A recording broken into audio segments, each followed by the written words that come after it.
Olá, estamos de volta a mais um episódio da nossa mini websérie Batistas Calvinistas. Pode isso? Pois é, quero tentar pensar com vocês um pouquinho, dessa vez, sobre algumas perguntas complicadas. Eu espero poder dar, assim, um pouco de conteúdo para que a gente possa saber entender melhor aquilo que, quem sabe, a gente não costuma dar muito espaço para refletir. Por isso que o tema dessa reflexão de hoje é 500 tons de cinza. Todo mundo tem perguntas difíceis.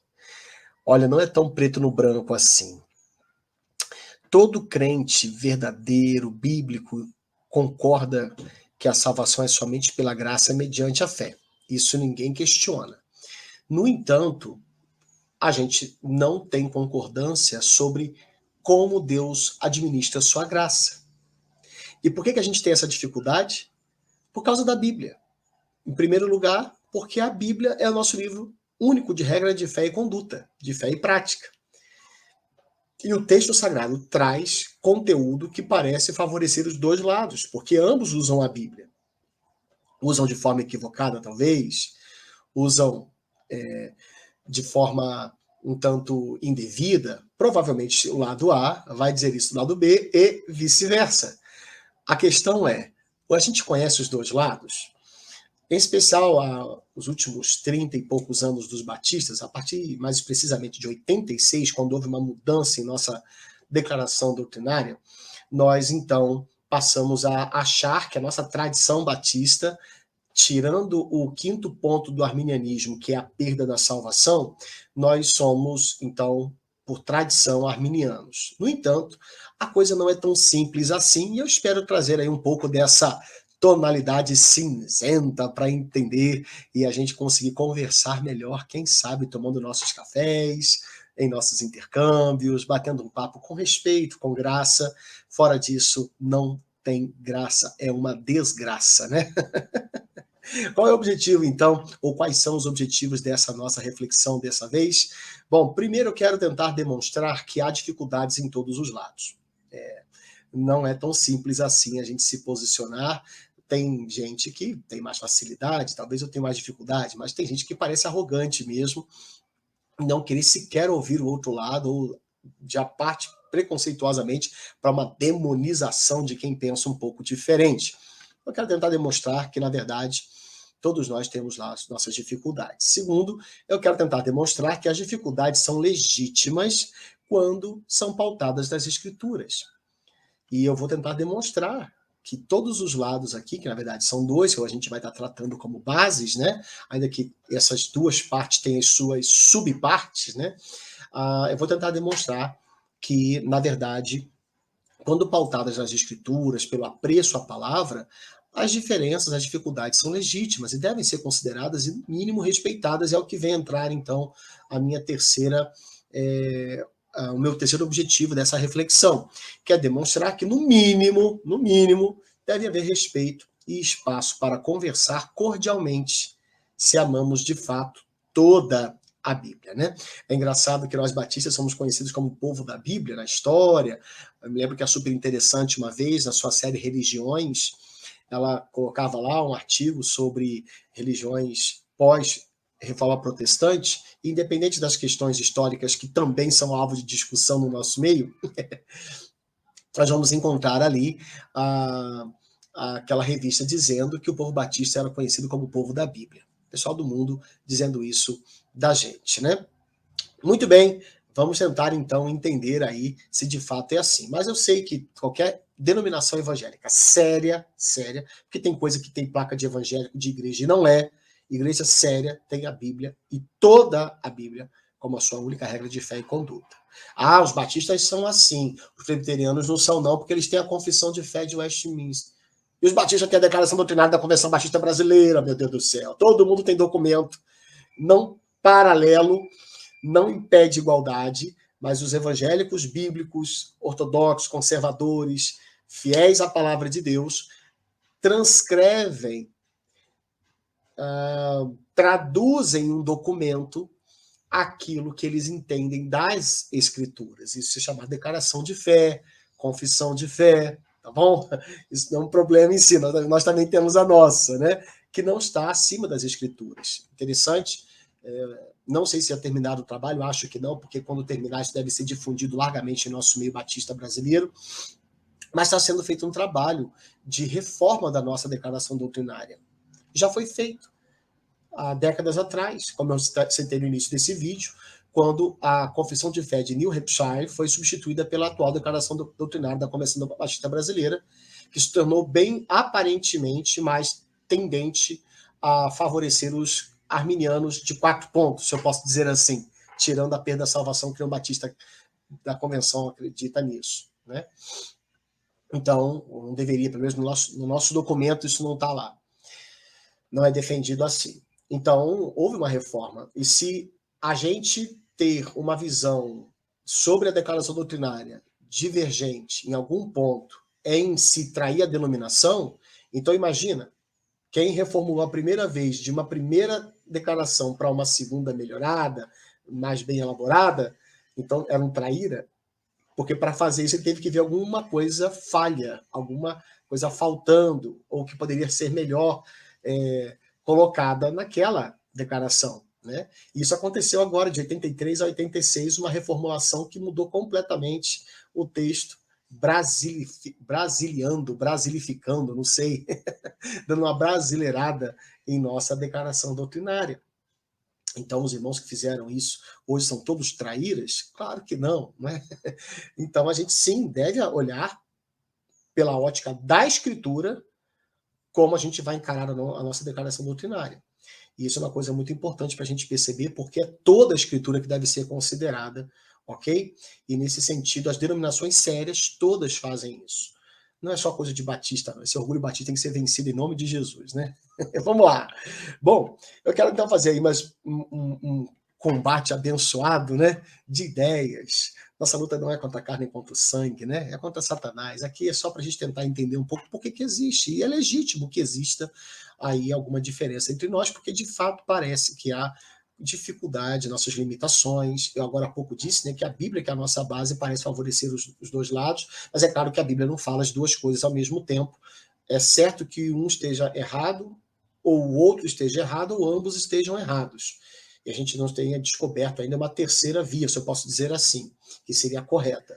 Mas certamente não podemos estar todos certos, porque nós batemos de frente uns com os outros, entendendo que o outro lado está errado, está equivocado naqueles pontos dos quais discordamos. Então, nós temos limitações como criaturas, temos as nossas pecaminosidades, temos os nossas ignorâncias, né? Muitas vezes, infelizmente, também nossos objetivos escusos, né? Tomara a Deus que isso não seja a maioria, acredito mesmo que não seja, mas a gente tem diferenças, e aí vamos colocar essas diferenças para um combate abençoado, tá bom? Com muito carinho, muito carinho. Para briga não precisa confusão, vamos brigar sem confusão. Muito bem. A primeira pergunta feita pelos irmãos de tradição mais arminiana, lembremos, quando eu falo disso, é só por uma guisa de identificação mais fácil, mais didática. Mas a gente sabe que batistas brasileiros, pelo menos da CBB, né, no caso, Convenção Batista Brasileira, eles não são arminianos de 5 pontos, eles são apenas de 4 pontos, porque no 5º ponto eles não concordam com a perda da salvação, tá bom? Então, para esses irmãos, uma pergunta muito séria que eles fazem aos calvinistas, como eu, por exemplo, fazem a mim, é a seguinte: se Deus é justo, por que ele daria a alguns e não a todos o poder para crer? Preste bem atenção. Se Deus é justo, por que ele daria a alguns e não a todos o poder para crer? Parece muito lógica a questão. Há vários problemas nela para mim como calvinista que eu poderia aqui abordar, mas eu vou deixar isso mais para frente, porque nós temos uma mini websérie que já está parecendo uma novela da Globo, tá? Vai ficar grandona, não tem nada de mini nesse negócio aí. Mas vamos lá. Bom, há um texto sagrado que poderia ser aqui utilizado como base dessa pergunta singela, sincera, legítima. Lá no Evangelho de Marcos, a grande comissão de Marcos, se podemos chamar assim, no capítulo 16, versos 15 e 16, Jesus disse assim para os discípulos: vão por todo mundo e preguem o evangelho a toda criatura. Toda criatura. Aqui nem fala e fazer discípulos de todas as nações, porque aí poderia favorecer um pouco os calvinistas que pensam que todos na Bíblia muitas vezes se refere a nações, etnias, né? Condições sociais, culturais, econômicas, quaisquer que sejam, raças, né? E etc. Mas aqui não, aqui fala toda criatura. E é claro que não é para pregar para o pernilongo, não é para pregar para o coronavírus, né? Vai que se converte e para de contaminar os outros. Ai, meu Deus do céu. Pois é, causa um terrível problema para a sociedade, né? Para a humanidade. Mas não é para toda criatura no sentido de criação geral. Está se referindo, obviamente, aos seres humanos. Mas fala para todos os seres humanos em particular, porque é toda criatura. Bem claro, né? E aí ele vai colocar que quem crer e for batizado será salvo, quem, porém, não crer será condenado. Parece que aqui a questão está toda em torno de crer ou não crer. Então, a pergunta é muito pertinente. Se Deus é justo, por que ele daria a alguns e não a todos o poder para crer? A questão da justiça, como eu já disse, fica para um outro momento, mas o que parece ser tão preto no branco, tão fácil, tem 500 tons de cinza aí. Quer ver? Ó? Olha outra pergunta intrigante que calvinistas têm para os nossos queridos irmãos arminianos. Se Deus ser justo o obriga a dar a todos os seres morais poder para crer, por que não existe nenhum plano de salvação para os anjos caídos? Anjos caídos são seres morais. E na Bíblia não tem nenhum plano de salvação para eles. Porque a premissa da pergunta, se Deus é justo, porque ele daria a alguns e não a todos o poder para crer,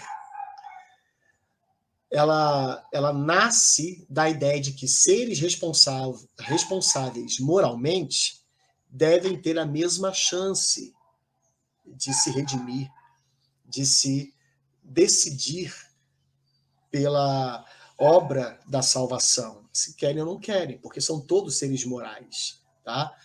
Mas aí os seres morais não são apenas os seres humanos, e os anjos caídos que não têm qualquer alusão bíblica para a salvação deles, nenhum plano, nenhum tipo de chance para eles.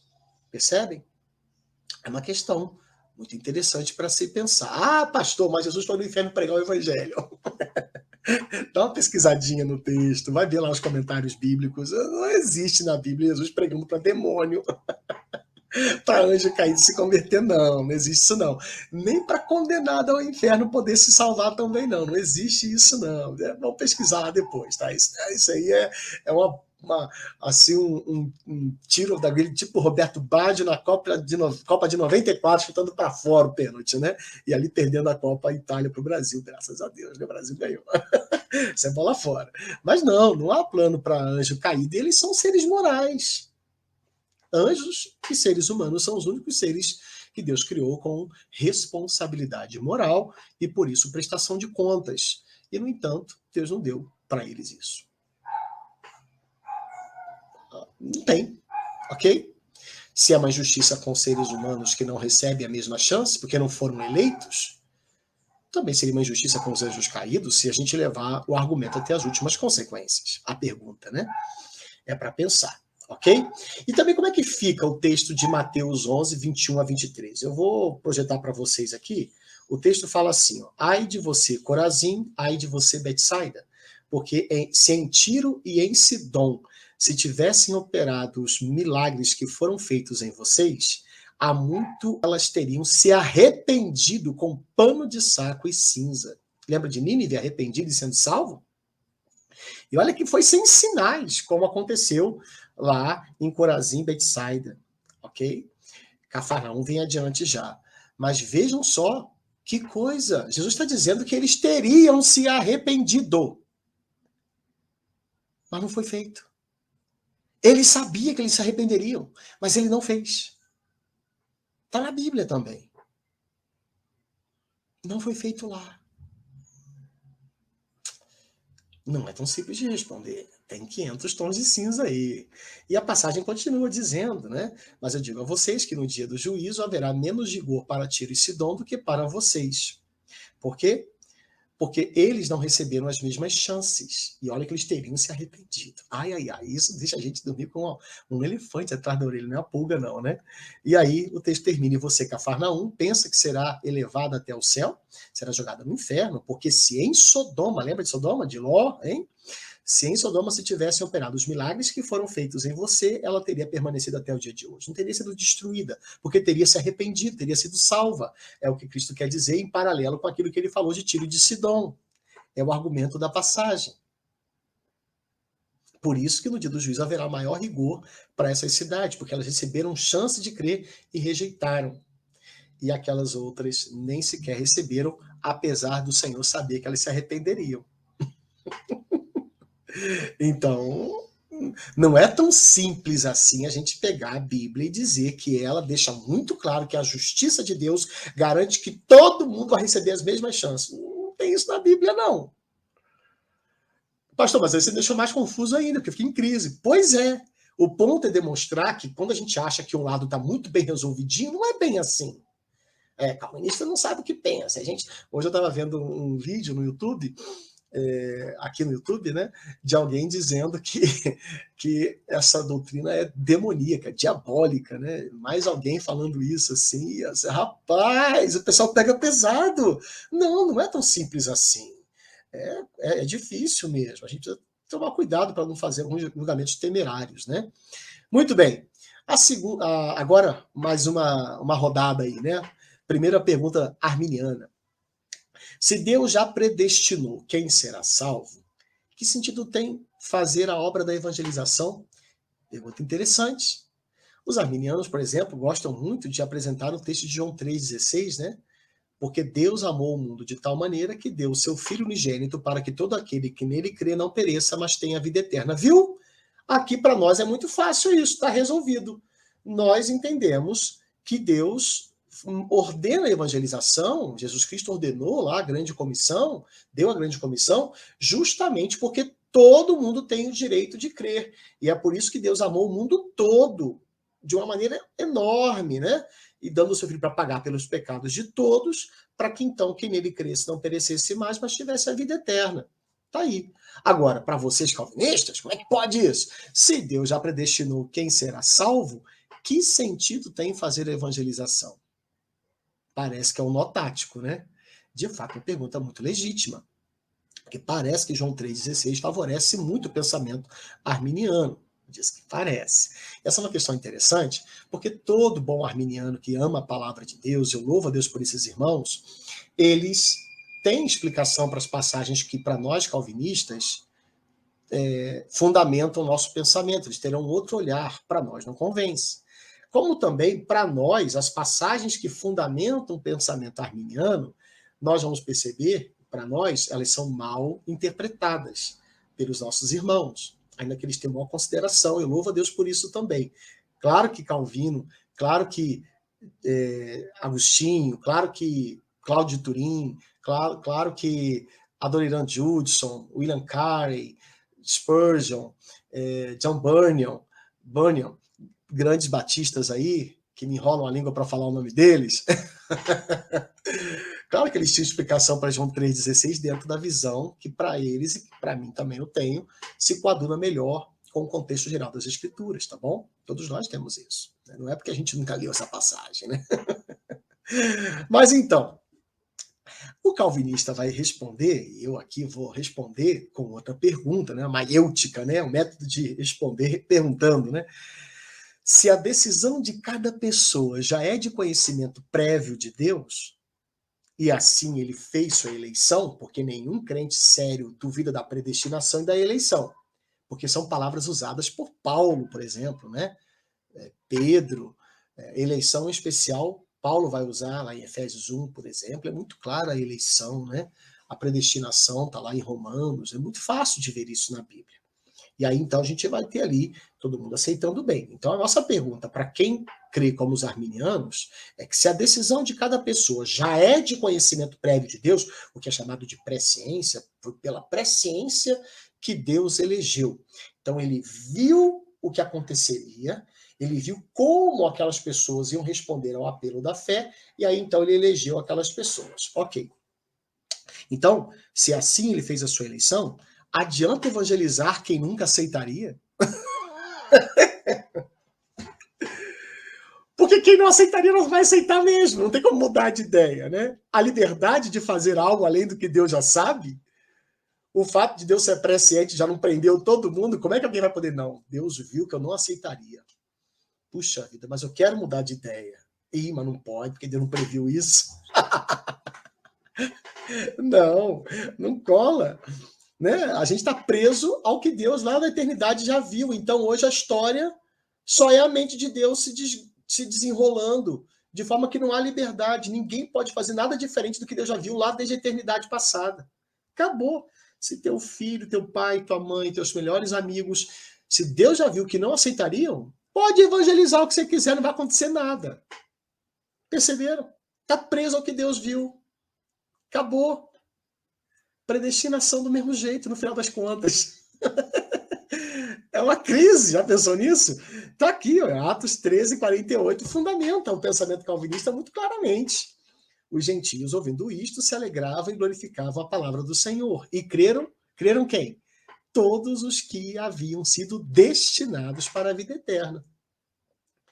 Então, para o calvinista, é muito evidente aqui nesse texto, e eu sei que arminianos têm uma explicação para ele também, só que para nós ela não é tão coerente como que o texto está trazendo claramente na sua revelação, como também para eles, aquilo que a gente explica dos textos que eles usam para fundamentar suas teses, suas visões, com todo o apreço que eles têm às escrituras, para eles, nós estamos sendo, de algum ponto, falhos na interpretação. E a gente ora e tenta ajudar nos argumentos, com carinho, com liberdade, com respeito, mas com, sim, abertura, com coragem para se posicionar, para ajudar os irmãos a entenderem os pontos. E assim, se a gente se abrir mão do ego, do orgulho e ponderar, pode ser que a gente mude de lado. Eu mudei de lado. Né? E estou disposto a mudar de novo, se Deus me convencer do contrário, por meio de algum irmão.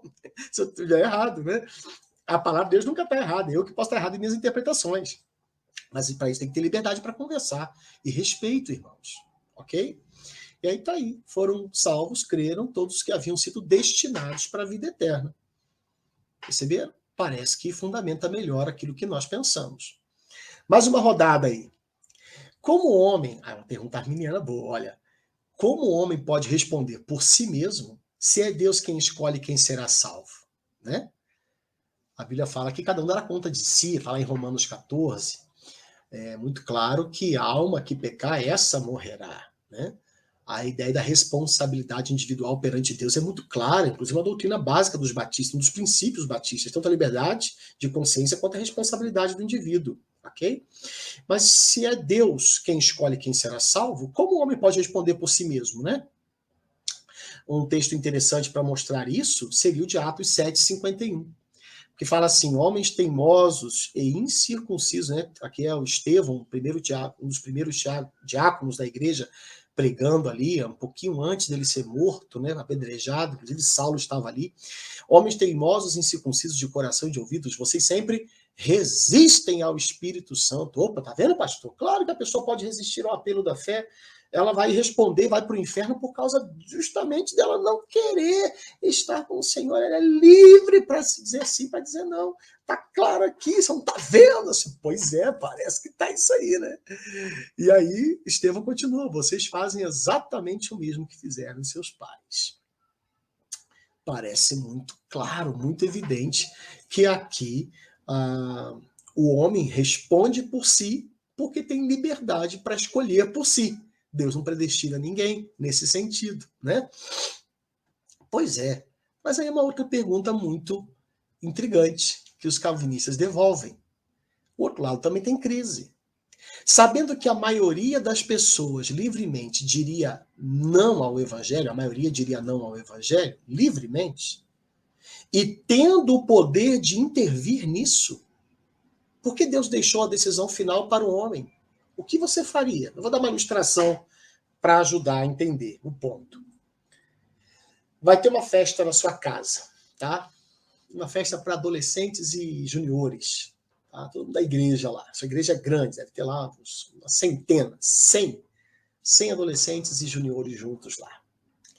Aí você tem uma casa grande, ampla, com terreno legal, e passou a pandemia, tá todo mundo lá sem máscara, correndo, brincando, um joga videogame de cá, um grupo assiste filme de lá, e lanchando daqui, brincando de lá, louvando juntos, uma benção, uma benção. Evento maravilhoso, saudade desses eventos, né? Aí, quando os pais vêm trazer os menores de idade lá para sua casa, tem no portão, lá no muro final do terreno, uma avenida muito movimentada e o portão de saída.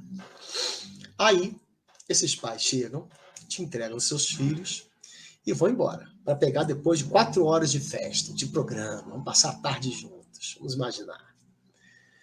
E aí, vocês donos da casa, você reúne a galera toda, tá bom? E você diz o seguinte para eles: olha só, tem um portão lá na ponta. Eu respeito a liberdade de vocês. Vocês são seres livres. Não é para passar para lá. Lá tem uma avenida perigosa, mas a escolha é de vocês. Vocês precisam tomar a decisão de ficar aqui. Vocês são livres para isso, tá bom? Fim das 4 horas de festa. Uma turma ali brincando, mas lá do outro lado do muro, portão aberto, uma dúzia ou mais de adolescentes e juniores atropelados, alguns mortos, outros muito machucados. Quando os pais chegam para pegar, você se explica. Olha, eu falei para eles que não era para passar para lá. Eles tinham maturidade suficiente para escolherem ficar aqui. Eu mostrei para eles o perigo. Mas eles não consideraram e passaram adiante. Como eu sou uma pessoa que respeita a liberdade alheia, eu deixei. Não fiz nada. Era a escolha deles. Aí os pais dos adolescentes, nossa, tô triste, tá doído demais. Mas que coisa boa ver seu respeito à liberdade das nossas crianças, nossos filhos. Que coisa linda. Maravilha, maravilha. Só que não, né? Só que não, né? Porque você deixou o portão fechado, trancado. Era só trancar o portão, pronto. Não é? Mas não. E se a gente for passar a ilustração para adultos, não, mas adolescente e junior é menor de idade, a ilustração tá ruim. Passa para idoso, não faz diferença. Se você tinha a condição de fechar a porta, por que estão processando, por exemplo, a CPI da Covid, independente do seu espectro político? Por que estão falando, aqueles que são favoráveis à responsabilização do governo federal, por que estão falando que ele deve ser punido? Porque na cabeça dessas pessoas, ele tinha por obrigação fechar portas para que menos mortes ocorressem, independente das pessoas serem livres e darem conta de si mesmas. A sociedade pensa assim, quem tem o poder na mão deve fazer isso.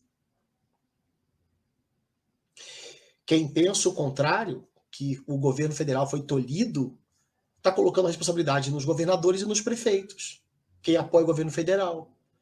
Pode mudar quem tem autoridade, mas de quem tem autoridade, espera-se de quem a tem, que faça, então, a proteção social, a cadeia de proteções, de prevenções.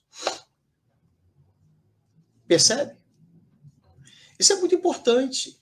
Mas a gente tem que pensar, porque tem a questão também da prevenção ter sido, não essa coisa que a pandemia aparenta. Tudo bem, morreu gente, a gente está triste, mas o fica em casa não é... Que seja a proteção econômica, de deixar todo mundo abrir tudo para trabalhar. A gente entende que quem tem o poder na mão deveria deixar. Não importa que aspecto político você defenda, para você, quem tem autoridade tem que ter responsabilidade sobre aquilo que acontece com a sociedade. Agora, transfere isso para a decisão mais importante da vida, que é passar a eternidade no céu ou no inferno, que é muito pior do que ficar doente uns tempos, do que apenas perder a vida do corpo, ainda que seja muito triste, não quero aqui ser insensível, mas, por favor, pense, a vida não acaba quando os olhos se fecham nessa terra para não mais os abrir aqui. ou céu ou inferno para nós crentes. Então, para uma decisão que inclui céu ou inferno, a decisão mais importante da existência, Deus vai deixar na mão da galera que não tem, se a gente for comparar, nenhum pós-doutorado em microbiologia, em epidemiologia, em virologia, não importa em que cadeira do conhecimento da biologia, ninguém, por melhor que seja, poderia ser, diante do que é o que vem depois da morte, diante do que Deus sabe do que é a dívida que nós temos com ele e que só Cristo poderia pagar, nenhum ser humano teria capacidade de conhecer como Deus o que lhe aguarda depois daqui, senão apenas por aquilo que Paulo fala, que a gente sabe tudo por espelho, um reflexo turvo. A gente, pela fé, está caminhando, mas não é por vista, não está evidente assim, não é tão claro. A gente tem expectativas a respeito do céu por conta da revelação que nós temos, mas ninguém sabe exatamente como será. Sabemos que não haverá sofrimento, isso nos consola, que a vida será eterna, que não haverá mais lágrimas, isso já é suficiente para a gente, e que Deus estará conosco, que é o melhor de tudo. Mas exatamente como será, há debates e debates. Agora, sobre o inferno, igualmente. Como será o sofrimento, a escala de maior rigor e menor rigor para o julgamento, como lá para Tiro e Sidom, Betsaida, Cafarnaum, Sodoma, etc. E como é que Deus deixa algo tão mais complexo, tão mais difícil na mão das pessoas? Aí Cristo volta. Mas Deus, eu só sabia que era isso. Eu não fazia questão de decidir por isso. Eu não pegava meus filhos. A sociedade não tira a gente da convivência social à força e bota dentro de uma cadeia para privar outras pessoas do crime, da marginalidade, da violência. O senhor não podia pegar e segurar a gente. A gente não faz isso com uma pessoa quando está atravessando uma rua, está imprudente, e aí você vê que vai vir um automóvel, você pega a pessoa, empurra ela, melhor um tombo do que atropelada e morta. E o senhor, tendo esse poder na mão, não segurou a gente? Como é que pode isso? Gente, essa ideia de deixar os seres humanos por conta própria decidirem, uma decisão dessa monta não resolve o problema. Pelo contrário, é bem pesarosa. É uma crise. Sabendo que a maioria das pessoas livremente diria não ao evangelho e tendo o poder de intervir, porque Deus deixou a decisão final, a maior decisão de todas para o homem que não tem noção. Não faz ideia do tamanho da ira e do que vem depois, tanto para perder quanto a salvação, o que ele vai perder de graça, de glória, como também o que ele vai ganhar de punição, se ele não aceitar. E a maioria diz não, livremente, segundo os arminianos. O que você faria se tivesse o poder de Deus? Olha, é muito natural que a gente, com os filhos, a gente tranca a casa, a gente não deixa sair, a gente tira o celular, a gente faz um monte de coisa para poder manter nossos filhos no lugar. E aí Deus com seus filhos, com seres humanos, que ele queria tanto salvar, mas eu não vou fazer, não posso intervir. Não rola. Os calvinistas têm um texto que ajuda bastante a entender o processo que Deus usa para salvar. Aqui nós temos uma cadeia com 5 etapas, 5 obras de Deus. Primeiro, aos que predestinou, aos mesmos, a esses. Aos que predestinou, a esses também chamou. E aos que chamou, a esses também justificou. E aos que justificou, a esses também glorificou. Viram que é 4, não são 4, não são 5 não, né? Predestinados, chamados, justificados e glorificados. Ah, lembrei, porque tá os que de antemão conheceu no verso 29.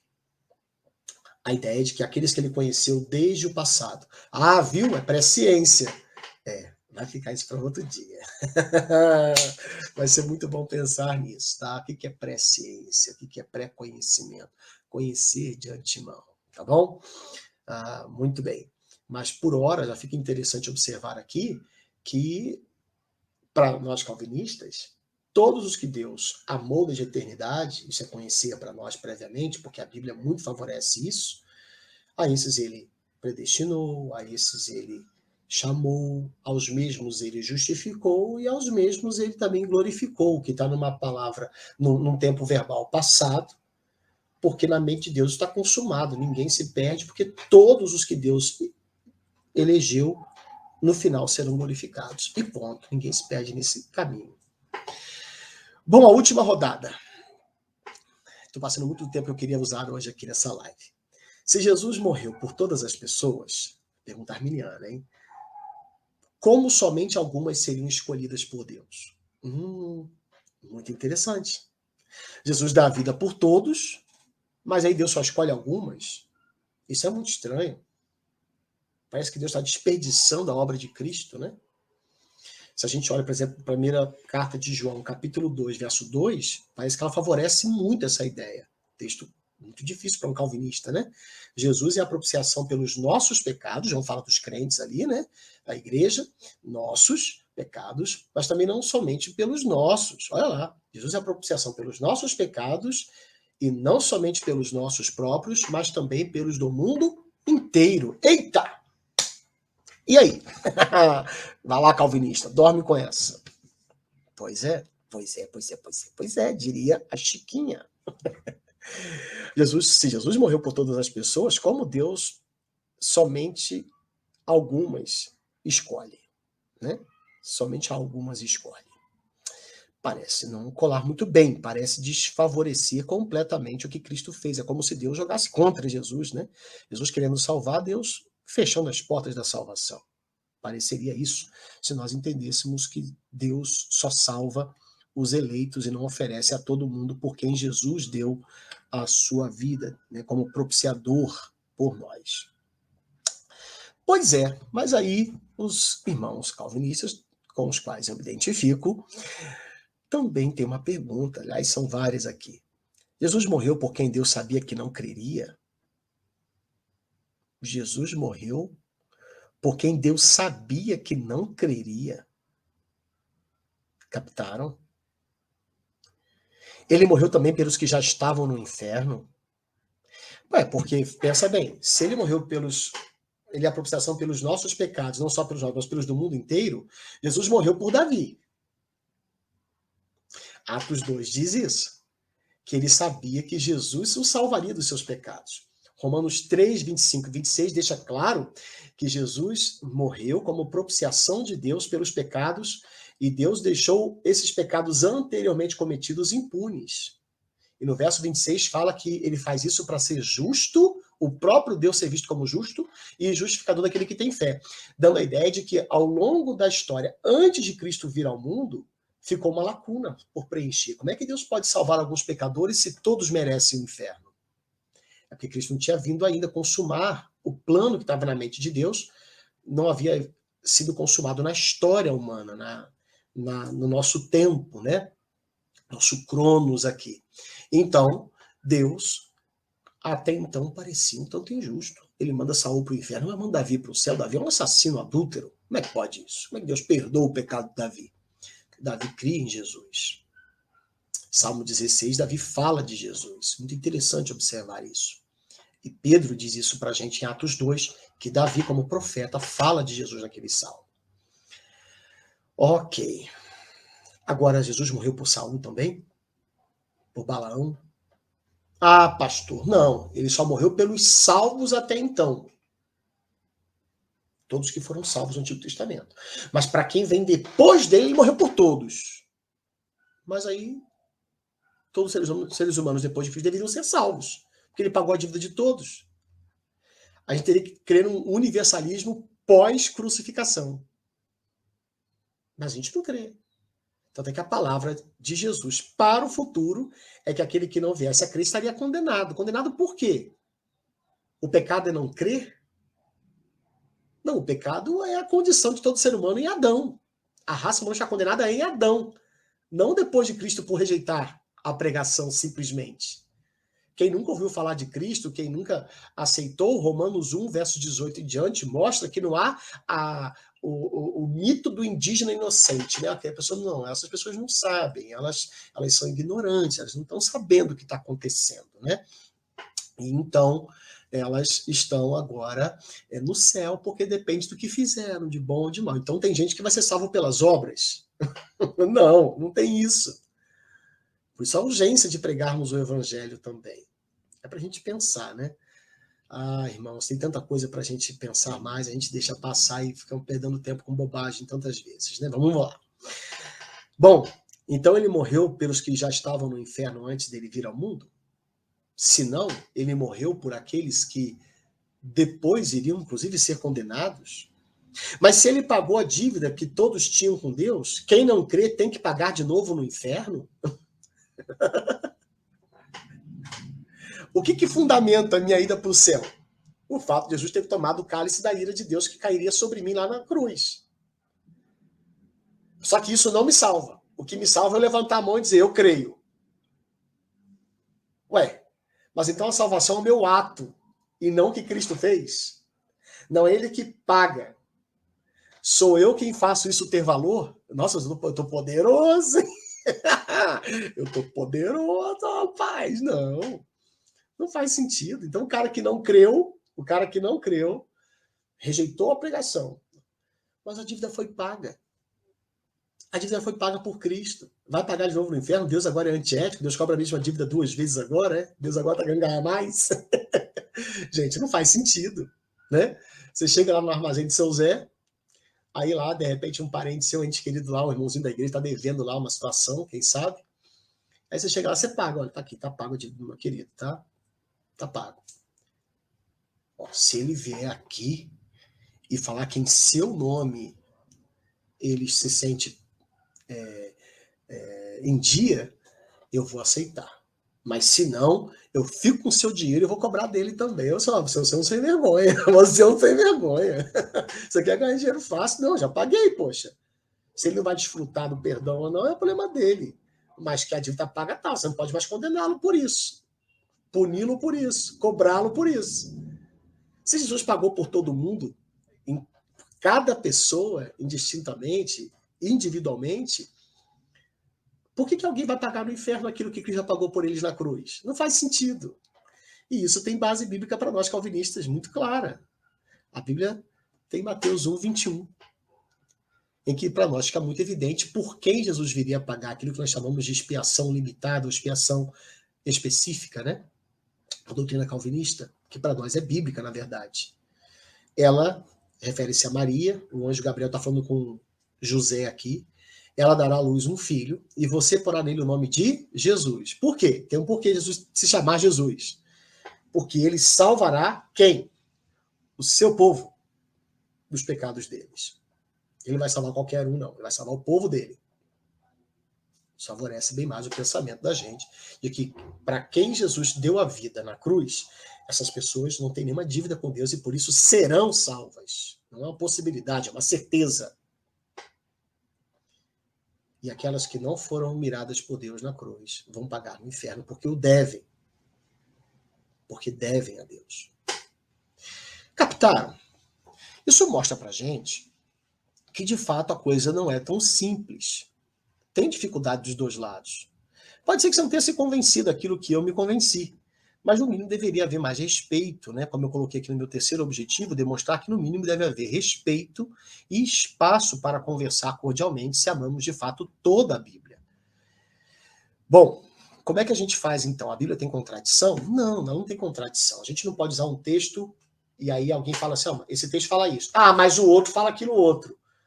Isso seria colocar a Bíblia contra a Bíblia. Isso não faz sentido, né? Tem às vezes umas pessoas que fazem isso de uma forma tão ingênua. Eu acho que não acho que há má intenção nisso, mas mostra uma ignorância assim, absurda.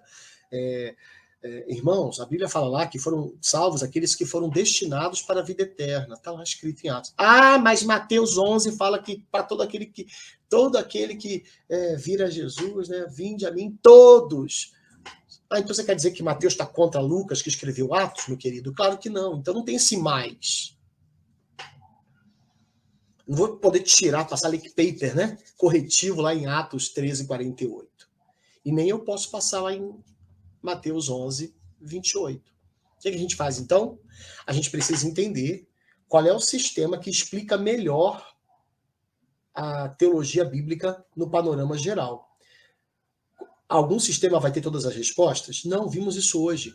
Todos eles têm problemas, têm dificuldades. Mas qual me coloca mais próximo daquilo que é o sentido geral das Escrituras, de forma que eu consigo olhar a Escritura como uma grande tapeçaria, né? Um grande mosaico que forma uma figura coerente. Tem diferenças de cores? Tem. Mas tem uma figura coerente se revelando. Para mim, o calvinismo é uma forma mais correta de interpretar o texto sagrado quanto a essas questões aqui que foram levantadas. Mas como que ele responde, então, essas questões em si? Isso é um papo para outro vídeo. Por hora, espero que você tenha visto que há 500 tons de cinza. Todo mundo tem dúvidas, tem perguntas difíceis. E a gente não deveria ser tão arrogante, tão presunçoso, tão precipitado para julgar quem pensa diferente da gente. E a gente deveria ser um pouco mais aberto para conversar. A gente certamente teria bem menos divisões, ia tomar bem mais café, ia ter mais livro na prateleira que a gente ia ganhar de presente, né? Ia dar de presente para outros também. E certamente o mundo ia ver muito mais a unidade de Jesus na igreja, né? A unidade de Jesus com o Pai, conforme tão pedido ali em João 17. Tá bom? Espero ter ajudado, espero que tenha sido legal, tenha sido edificante para você. Mais para frente a gente vai pensando mais coisas a respeito. Um forte abraço, obrigado por sua audiência. Querendo passar adiante, fique à vontade, será um privilégio poder dar esse conteúdo para outras pessoas. Tchau!